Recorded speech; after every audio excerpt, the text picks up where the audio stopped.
Dalawang hinihinalang gumagamit at nagbebenta ng iligal na droga ang inaresto sa magkakahiwalay na buy-bust operation sa bansa.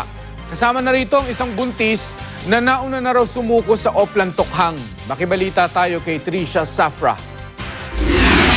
Sa search operation ng pulisya sa bahay na ito sa Iriga City, Camarines Sur, inaresto ang 6 na buwang buntis na si Bambi Mirando at live-in partner na si Buboy Salonggi. Nakuha sa bahay nila ang 5 sachet ng hinihinalang shabu at mga drug paraphernalia. Bago nito, ni-raid din ng pulisya ang bahay ng kabarangay ng dalawa na si Meljan Ramboyong. Nakuha roon ang isang granada at mga drug paraphernalia. Dati na raw sumuko ang 3 sa Oplan Tokhang pero ipinagpatuloy pa rin daw nila ang iligal na gawain. Nakulong din ang mag-live-in partner at mga tulak umano ng droga na sina Nicolas Dimaano at Linda Alday matapos matimbog sa buy-bust operation sa Batangas City. Nakuha sa kanila ang isang pakete ng hinihinalang shabu, 200 pisong marked money at improvised tutor. Dati na raw sumuko si Dimaano na kabilang daw sa drug watch list ng pulisya.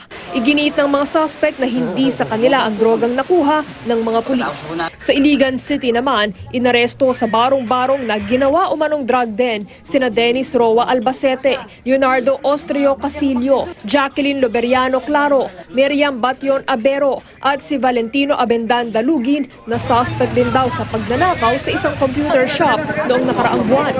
Nakuha sa 5 ang 5 pakete ng hinihinalang shabu at mga drug paraphernalia. Arestado naman sa inuupahang motel sa General Santos City ang magpinsang sina Michael Bartolaba at Sherwin Boltron. Nakuha sa mga suspect ang ilang pakete ng pinaniniwalaang shabu at drug paraphernalia.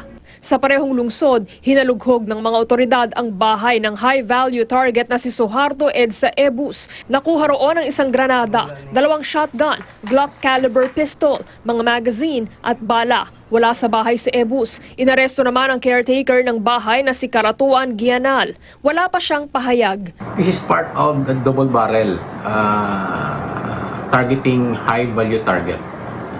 So itong si Suharto Ibos ay makonsider ito as high-value target considering that is considered as a